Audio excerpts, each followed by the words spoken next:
everybody. For people that don't know me, my name is Christine.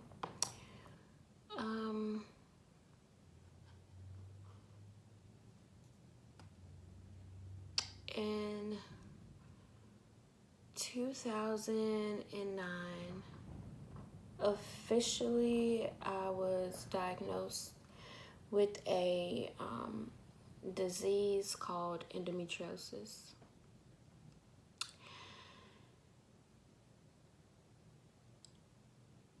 With everything that I had been through up until that point, I thought that finally getting a diagnosis to what I had been feeling was like something great, something amazing.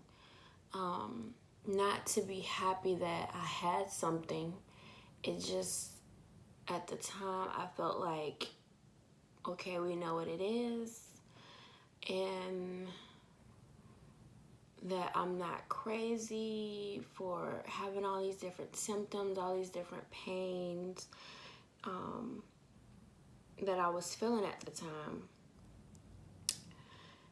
And here it is, 2019, and now having that, it's like I wish I didn't know, because being officially diagnosed with something that you find out there is no cure for,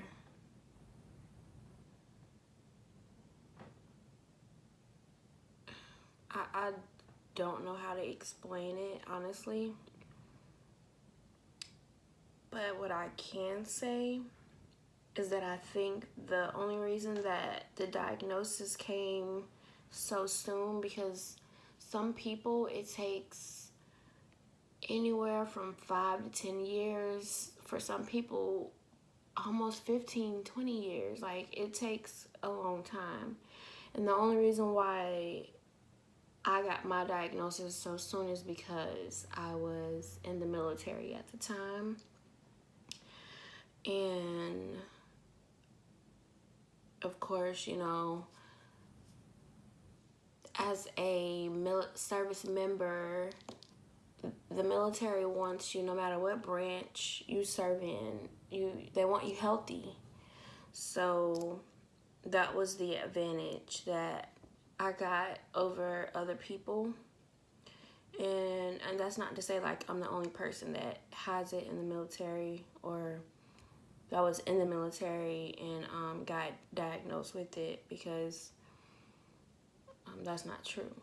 But I feel like, let's be honest, that's the reason that I got my diagnosis, is because I was in and was no longer being the healthy person that I was when I first got into the military in 2005. So it led to me being medically retired out, and it was a decision that I came to on my own. So let's be real, nobody forced me to do that. I came to my command before it came to a decision where it would have like negatively impacted my career, and I had no say so over how something would go. So because of my job, I was able to basically go about it in a positive aspect before it came about negative.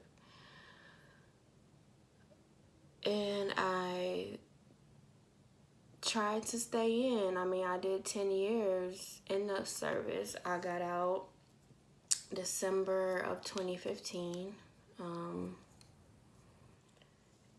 And I dedicated my time when I got out to I went to medical assistant school. I went to pharmacy tech school, and I was working in these fields and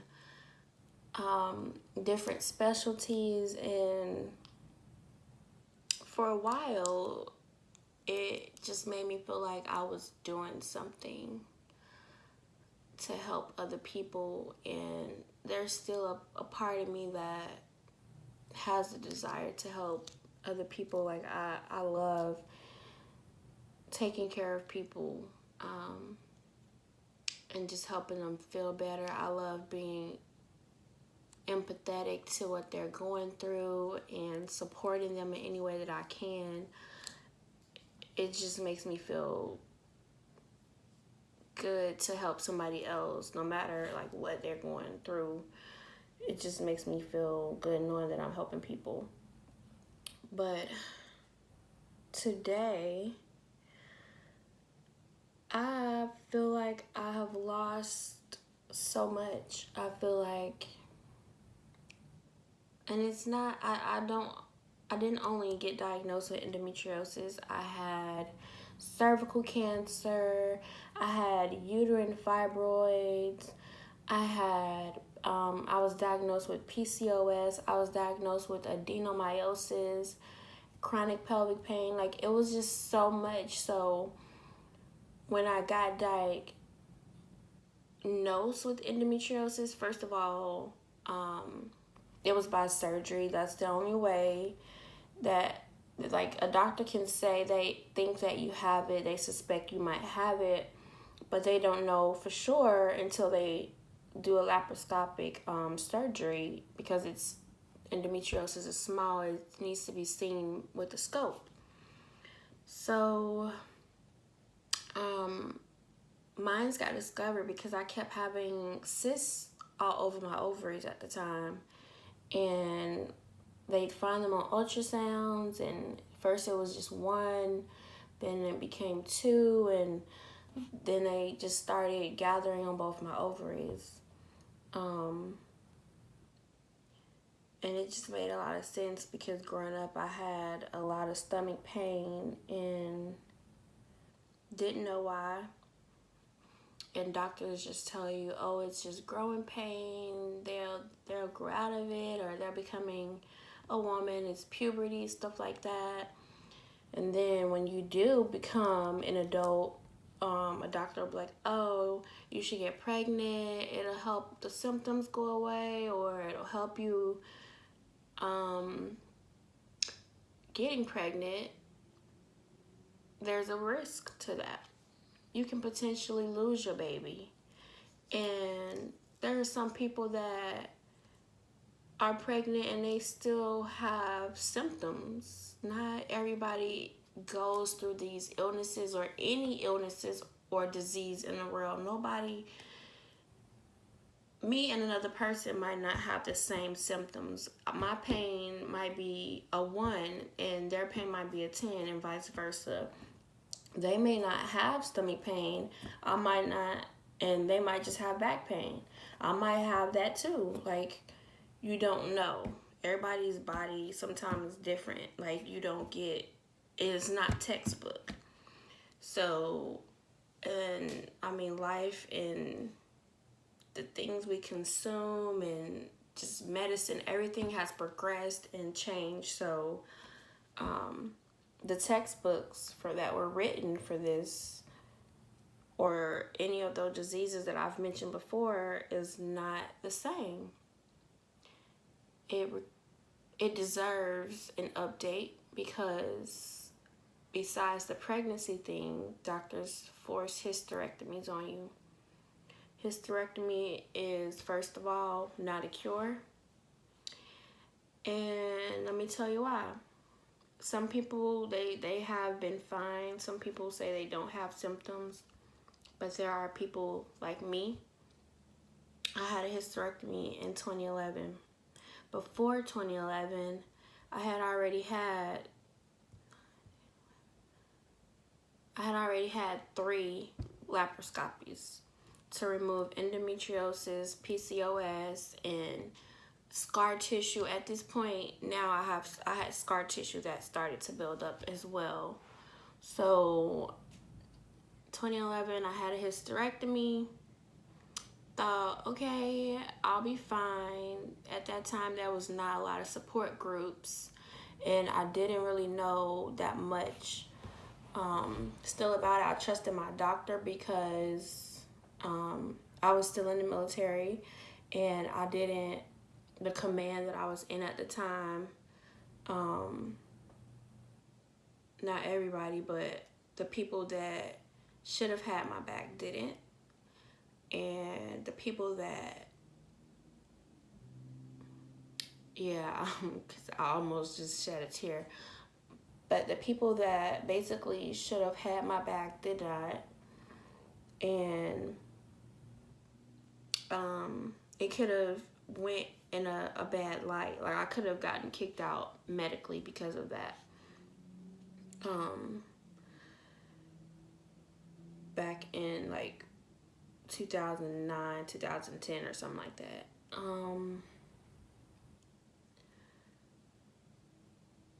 So I went along to get the hysterectomy because I wanted to, and now at this time I have a child.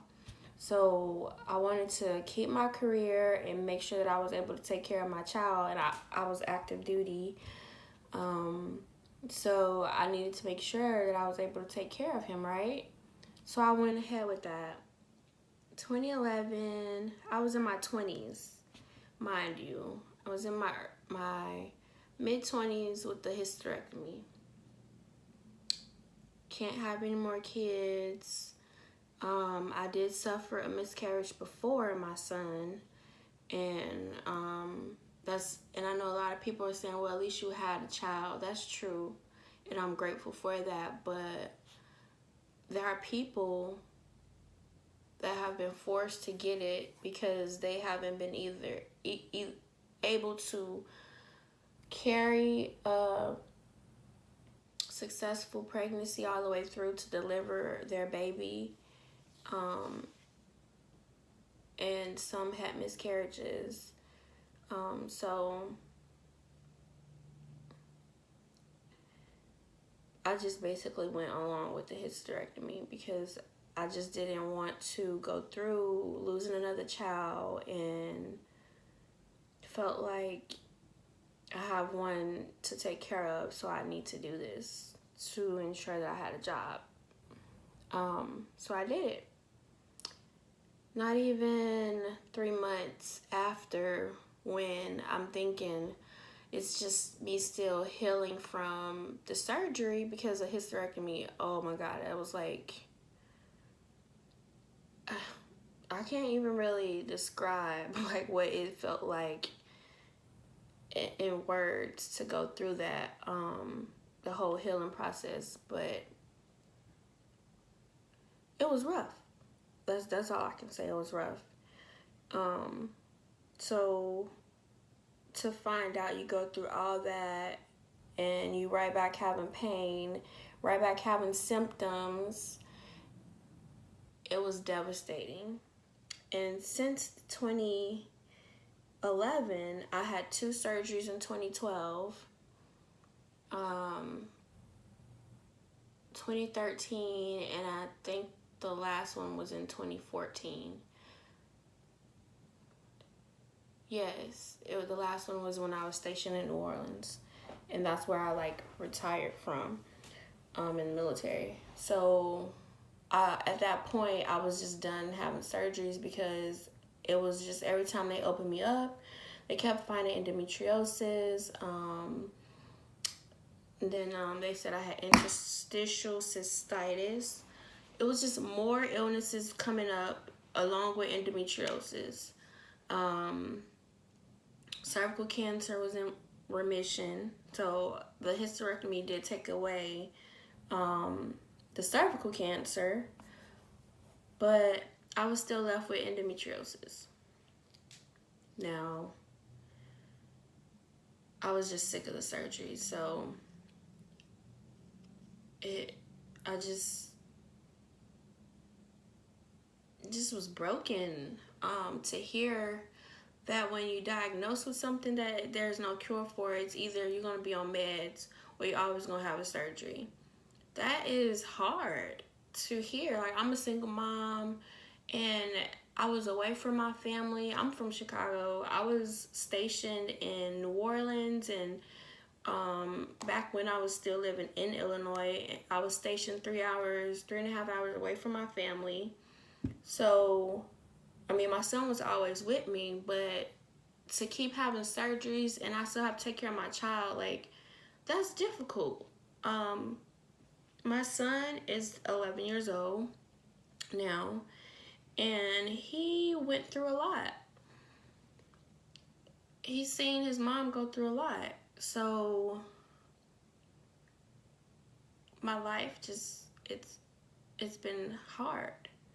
I went from being able to take my child. We were not in the house. We was always gone out doing something outside, at the mall, shopping, park, movies, out to eat, doing some type of activity. And it went from that to I'm in the house, confined. I feel alienated. A lot of the times I've alienated myself, but 50% of it is other people have alienated themselves from me, because they feel like you faking the symptoms, or they want to tell you to eat this, or have you tried this med, have you done this. And the one that always gets me is people that are really big into church. They're really spiritual and stuff, and it's not that I'm knocking their faith, because at one point I felt like I believed the same thing. But the most insulting thing that you can say to any person going through anything devastating in their life, whether it's health related or financial or losing somebody, is that to pray. Have you prayed? Have you done this? Have you went to church? Have you did offering? Let me tell you something. I've officially, and I used the official date in 2009. So it's been 10 years. It's 2019 now. 10 years. Are you saying that in the 10 years that I haven't prayed, when you say have you prayed, or you're not praying hard enough, you don't know what I've done. I've been on my knees in my floor, in my bathroom, in my bedroom, crying, in pain, begging for God to heal me, for God to stop my pain, for even God to give me an hour of relief. An hour. I went from asking to be healed completely to, can I get a day of pain or a week of pain or a month of pain, whatever, to, can I get an hour? Can I get 30 minutes of no pain? And it hasn't happened. So when you tell somebody that they should pray harder, they should go to church, it's disrespectful. Like, don't tell people that. Don't do that. Just, if that's whatever it is that you believe, either lift them up in prayer yourself or send spiritual healing, whatever. I don't know what you do, and I'm not trying to disrespect anybody else's beliefs or faiths, but don't. It's just insulting and disrespectful to tell somebody else that has been in a dark place through health, financial, whatever it is they've been going through in their life, to tell them to do that. Don't do that to people. And every time I hear it, like, I feel rage right now. Every time I hear somebody say that, I'll be ready to flip desks. I'll be ready to flip desks.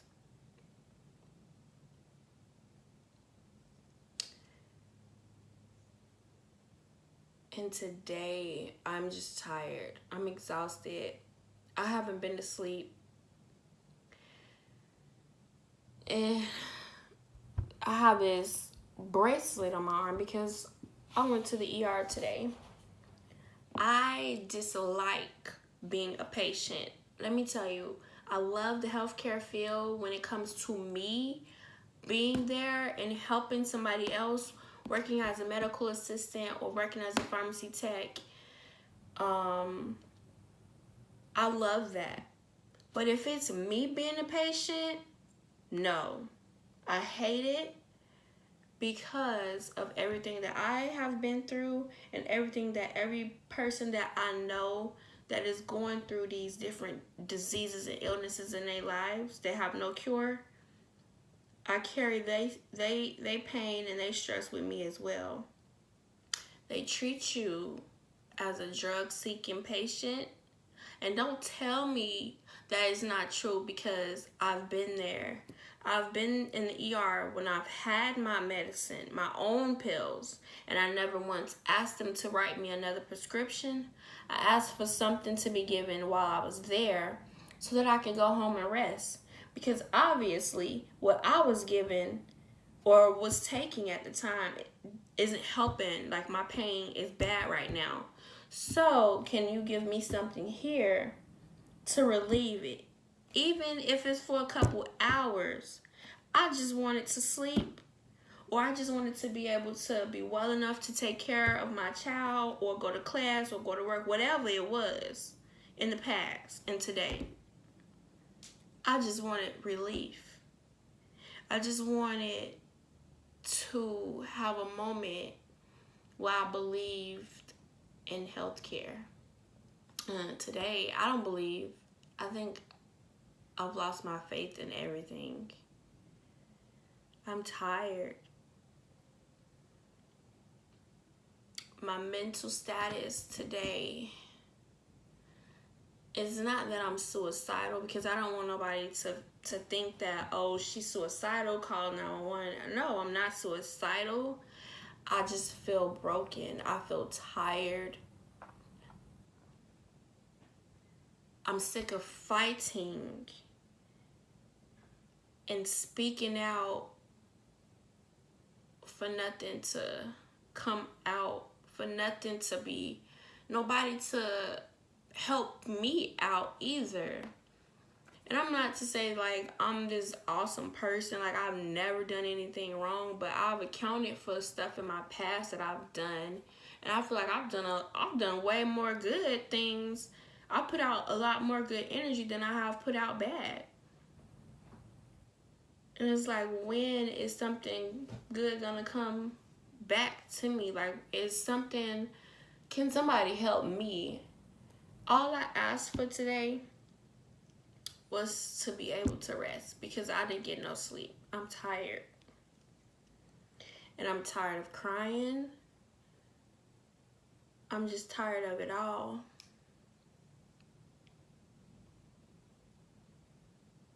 There are almost 200 million women and young girls diagnosed with this, and I don't even know how many people that aren't diagnosed with the endometriosis and the other diseases that come with it, because sometimes endometriosis comes with a package.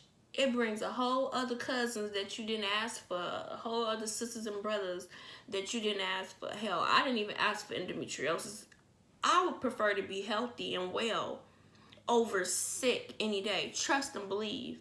I prefer to have my life back. But guess what? I'm stuck like this.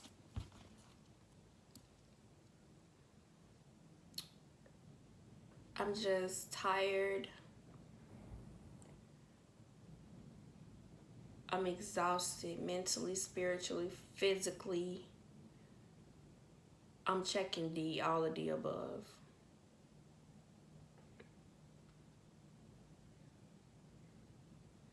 I thought that a couple years ago when I started as Endo Girl, that it would bring a lot of change. And I'm sure partially it's my fault because I didn't stay in it. But I was like, well, while I'm going to school, for these different certifications or degrees, it'll eventually come out, and these visions that I set and goals that I wanted for within my organization, I'd be able to fulfill and do. I know it wasn't gonna happen overnight, but I don't feel like there's ever gonna be a cure or something to help us. Because we don't have support from friends, doctors, or our loved ones. A lot of my endo sisters and other friends that have other different diseases and illnesses that there aren't any cures for, they've committed suicide because people that claim to love them and care about them, or that wanted to advocate for them and said that they would be beside them, y'all left them. And I feel the same. A lot of people that said they stick by me and help me, y'all left me too.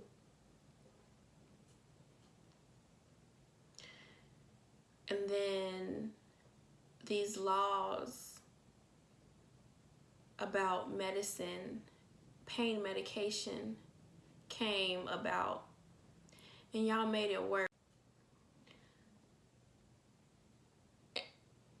Y'all made it worse. Y'all thought that it would keep people from overdosing or abusing drugs, but y'all turned people that was coming to their doctor for care to be regulated, to be kept under an eye.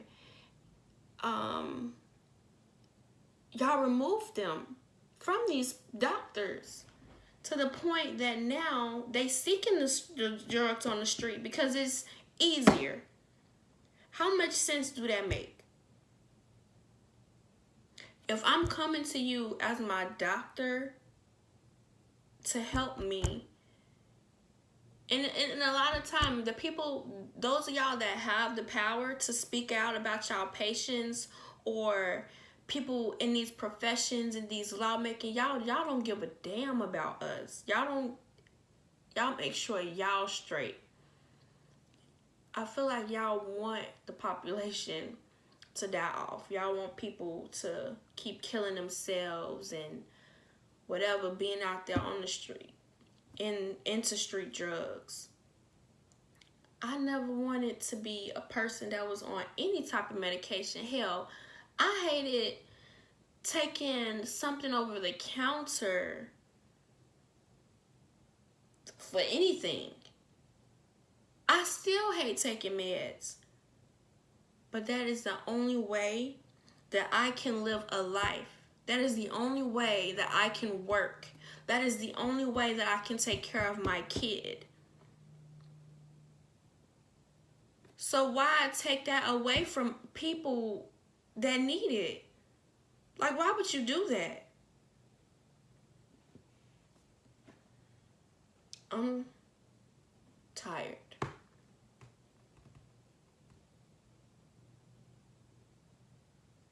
And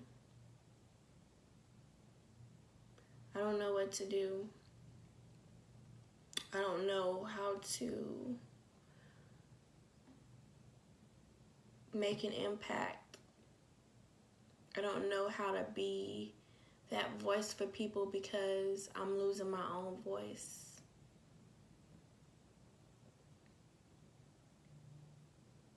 I'm tired.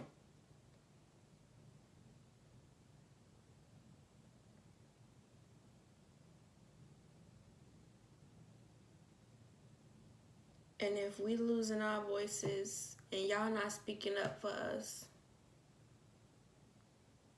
at this point, we don't have nothing.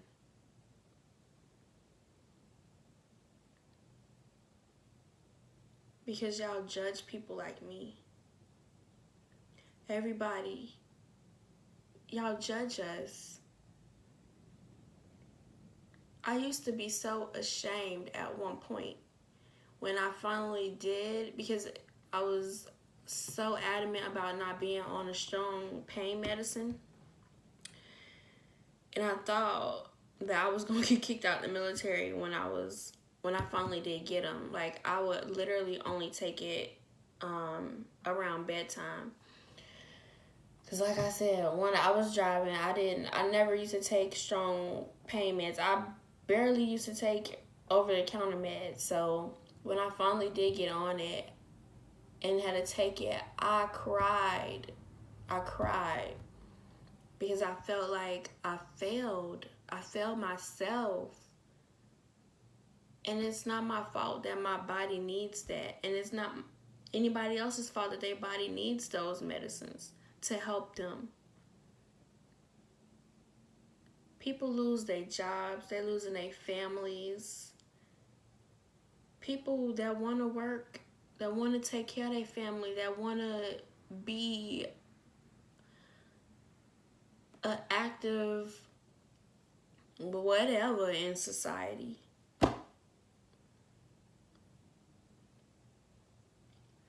But y'all taking it away from us. So what do we have? Like, what can we do at this point?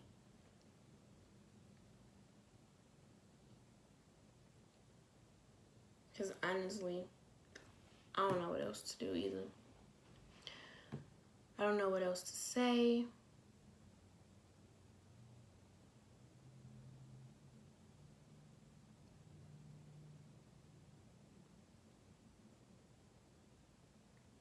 I just wanted to put this video out.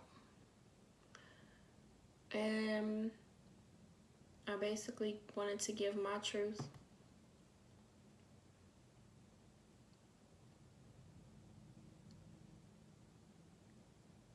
I don't know. I hope everybody else is having a pain-free day, even though I know it's not true. But I would rather y'all not to be in pain. I would rather there be cures or good medical care and doctors who listen and good insurance for people. But we don't have that. So I don't know what to do anymore. But again, this is just my truth. And I hope I reach somebody today. And I'm going to go back and lay down because literally me sitting here, I'm hurting so bad. And I'm tired. And when I do drift out from sleep, I'm sleeping for about 20 minutes and I'm back up because the pain wakes my body back up.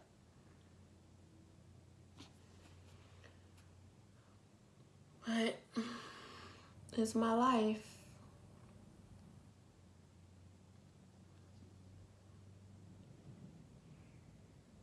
That's all I got.